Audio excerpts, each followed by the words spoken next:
same shirt. Who dis? It's me from about 2 minutes after I recorded in the other room. I just wanted to share my favourite things that I got from reading the Rosicrucian CosmoConception and Rosicrucian in Question and Answers by Max Heindel. So Rosicrucianism started, I think, in the late 1600s, early 1700s in around Germanic kingdoms. Some guy called Rosicrucius or something on those lines. He was very intelligent when it comes to Eastern esoteric wisdom, and he combined it with his, of course, being in Europe, Christian knowledge, and he opened up this new sort of weird, esoterical, whimsical, wonderful, mysterious, magical sort of subcategory, sub-branch of Christianity, which tries to merge, a lot of these ideas across.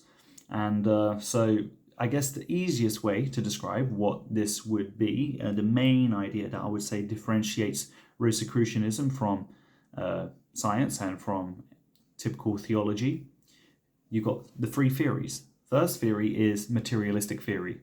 Holds that life is a journey from womb to the tomb, a result of certain correlations of matter, that you eventually get a bit of consciousness when you're a few years old, and that when you die, it's gone.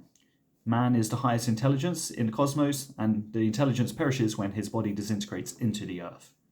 This is the typical atheistic view. No belief in anything higher power, or agnostic you could say, because there's no proof of anything that's on a higher power. It's just what resonates for some people, I suppose. That would be theory two, the theory of theology, and in the classic Christian sense, it means that at every new birth, there is a new soul that enters the body. Some people would say it's at birth or at conception, however you want to see that. And it passes from the hand of God into existence, basically. And at the end of one short span of life, it will determine, based on your good deeds or your bad deeds, whether you're going to spend eternity in heaven or eternity in hell. Right. The actions in a very small, infinitesimal, small amount of time will determine an infinite amount of time, what the result of that is. That's what the people who typically believe in Christianity would assert. Where Rosicrucianism comes in is borrowing from the idea of rebirth or reincarnation that you typically see in Hinduism and the cycle of life in Buddhism. It teaches that the soul is an integral part of God, and that it is unfolding all the divine possibilities the same way that a seed of a tree will make a new tree, that will make new seeds, that will make a new tree.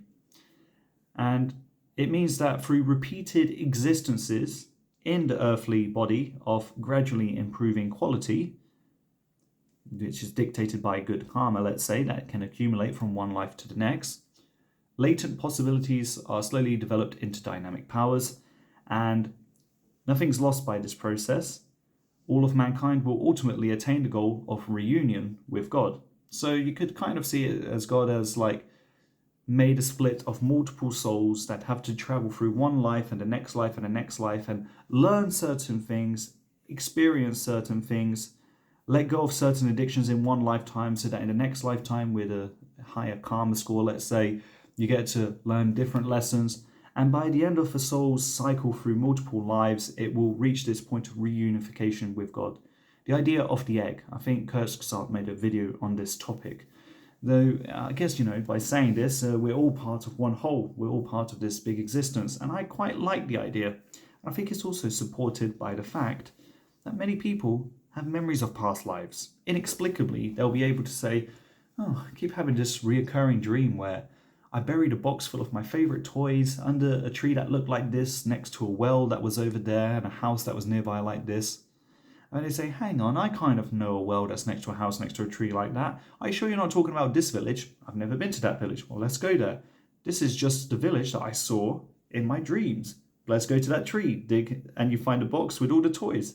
Hang on, who did this belong to? And they said, oh, there was this kid that died many years ago. So I think there's this idea that a soul can go from one life to another, because there are already thousands of people talking about strangely having memories of these past lives and always finding more and more evidence for it. And I think there is a deep wisdom to that as well.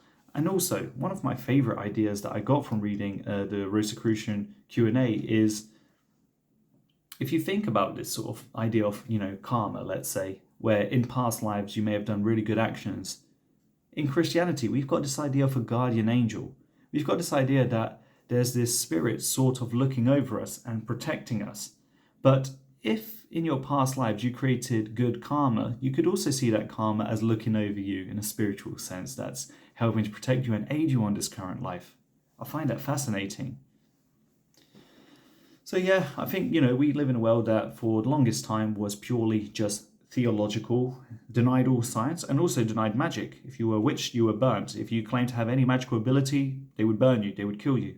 No one was allowed to have magical abilities, only Jesus was magical, right? So, for a long time they denied the possibility of any scientific discovery and also any magical idea. Then you had a very scientific period since the Age of Enlightenment, 1600s, 1700s onwards. And ever since then they were like, religion, all that's done is cause wars and problems in the world. There's nothing good you can get from religion. Unless I can observe it under a microscope, it does not matter. Miracles cannot happen, except the Big Bang, of course, but that doesn't matter. I think that's also denied magic as well.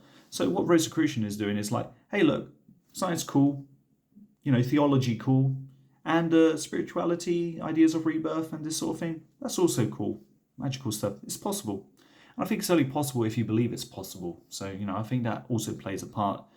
If you can create that field of belief intently enough, I think you do experience a more magical existence in life. And the same way that, you've got these wonderful like priests and nuns who live such a holy life that you just feel in their presence, you just feel nice and calm. I think people can create that. Yeah, I think you have to go through the materialistic life before you can really experience the spiritual life. I also think that when humans back in the day used to live around a campfire and tell all of these magical, mystical stories of gods and battles between them and personifying, human characteristics through different demigods and whatever, I felt people were more connected to the spiritual. They would look up to the stars in the sky and say, wow, you see that cluster of stars over there? Great. I completely forgot what the word, a constellation, right? And that constellation represents, this ideal of the human spirit, and this ideal of the human spirit manifests onto us in a certain way. So we would put stories out onto the stars and let that sort of determine, I think to a certain degree, it sort of shaped how humans saw life and the world and our own development of consciousness. But then we let go of the spirituality. I think we've let go and we've distanced ourselves from it. And I can certainly say in my own lifetime, when I was 15, I became very hard-headed, atheistic, and said there's no proof of God, so he doesn't exist, right? And I just went down that path completely until I was about 21, 22. I started having some questions like, is this really all there is? Is there not some invisible spiritual thing, a dimension that we can't really logically perceive, but is there not something a bit more than just the material and the atoms that we're made of? And I think there is. And that's just what my heart says, I guess. And I like listening to my heart, even though the hard-headed logical people will say, oh, you idiot. Yeah. Right? You do you, man. Follow your head. I think you have to journey into the materialist thing before you can return to the spiritual thing. Kind of like the story of the prodigal son in the Bible, where he left his father's house, he spent his whole inheritance, and he, lived the fast life until he realized he was out of money, and then he couldn't afford to keep himself living anymore, and so he returned to his father's house, and the father celebrated, said, kill the fatty calf, and we will celebrate. The other brother was like, hang on, what's going on, Dad? I always stayed here by your side. What's all of this party about? And he said, don't worry, son, you've always been with me. And I think the idea is, you're always celebrating the return. If you're already with Father and you were always, let's say in this analogy that I'm making, if you were always spiritual, don't worry, you've always been with me, you're a good boy, right? But if you go out and you come back, you've also got the lessons from going out, a little bit like the hero's journey. In the beginning of a hero's journey sort of story, in the typical thing is you got, he has a typical life, but then there was this moment of chaos where he thought he lost everything, and then he's in the underworld, and then he's got to die and then come back to life, and he comes back stronger on the other side, and he's way more after having gone through that cycle of having lost the original life. Like the hobbits left the Shire, they didn't have that comfortable, cozy lifestyle anymore. They went on adventure so that when they came back, they were more complete. And I think we have to go through this sort of materialistic perspective and this experience that our souls have to go through in a materialistic sense before it can return to the spiritual one, and hopefully with a bit more.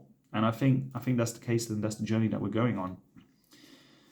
The Rosicrucian philosophy,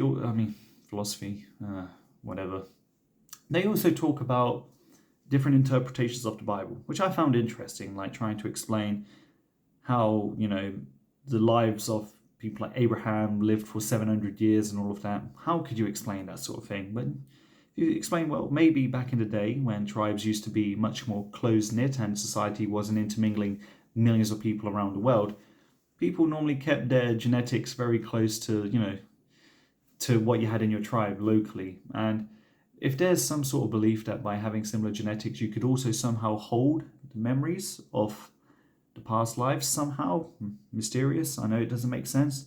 Could you remember if you were a son of Abraham? You would describe yourself. I don't know if this is the correct name, but you say, I'm not just David, I'm David, son of Abraham.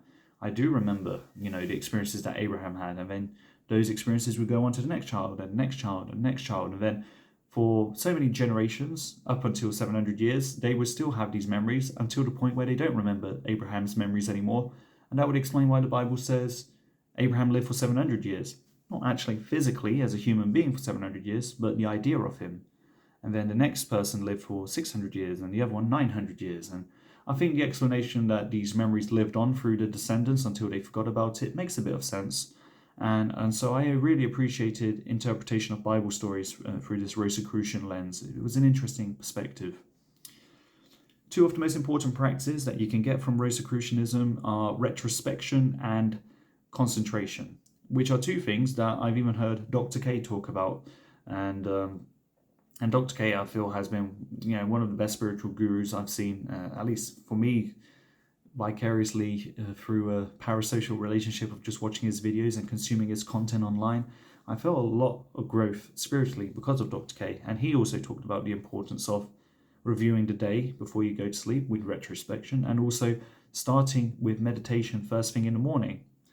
I can't explain it, I can't put it into words, but when you do start your day in a very deep meditative sense, and you also try to do third eye meditation as well at the beginning of the day for a certain amount of time, the universe just seems to align in a very strange way. I can't explain it, but things just click into place. And there's no rational explanation I can give as to why this is the case.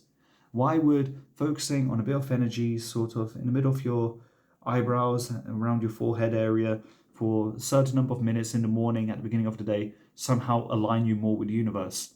I can't explain it. Somehow the mystics and the yogis of Buddhism and Hinduism discovered this 5,000 years ago, and it's got some, well, maybe not so long ago, maybe 3,000 years ago, 2,500 years ago, however long it was ago, they discovered these really interesting things and these ideas. And I'm really glad that Rosicrucianism managed to bring to a Western audience these sort of ideas. I find it fascinating. Makes me want to read Madame Blavatsky, who was also a pioneer in this Western revival of esoteric topics in the late 1850s, which is sort of, well, from 1850 to 1900 is when this all started picking up, and different magic schools as well. Also finding this very deep wisdom from the Eastern texts and translating them and bringing them to a Western audience. I find it all fascinating. Retrospection is interesting, reviewing the day in reverse order. So you go to sleep and you ask, well, what did I do just before this? Did I do good? Yes, praise it. If you did wrong, rebuke it. Rebuke it! Don't give yourself any praise for doing wrong things or bad things. Make sure you reflect on yourself properly. And then you ask, what did I do before that? And before that, and before that. And you sort of go through your day in reverse, and you praise the parts where you did well. You rebuke the parts that you didn't do so well. And it's almost like if you would say, a lot of people say, oh, when they die, their life goes back in reverse, right? Well, if you do that every day, you probably are able to skip a certain necessity for reviewing your whole life events in reverse order if you already made that effort conscious. Maybe there's something to it as well, in terms of aligning you with the spirits and the universe and all of that. A lot of food for thought, and interesting to experiment it. I share these ideas with my friends. They'll think I'm a little bit cuckoo. Of course you would. This doesn't make any sort of logical sense based on any of their lived experience thus far in their life. I get that completely. I don't fault them whatsoever for hearing me talk about these things. But they are glad that they've at least got a friend who is interested in exploring these things and sharing what he learns along the way. That's me. I'm sharing this journey. Those were the main ideas that I got from reading these Rosicrucian books. And this only scratches the surface because 95% of the information that's in there probably will make a lot more sense to me after I've had other spiritual discoveries or information. Really, all I'm sharing is what seemed to resonate the most with me. And even though it did resonate, and I'm not really doing a good job translating it into words on camera, the depth of what I felt, the wisdom that I got from it, it's still something I'm interested in exploring a bit more, and will be doing so in the future. All right, that's my review of the Rosicrucian books. Thank you for watching. Catch me in the next video. I believe the next video I'm going to make is reviewing Dr. K's new module on his guide online, where he talks about trauma. He's got new meditation videos out on the topic, worksheets and all of that good stuff. And I'm about a quarter of the way through it, so I think that'll be the next video I make. Thank you for watching. Papa bless. Bye-bye.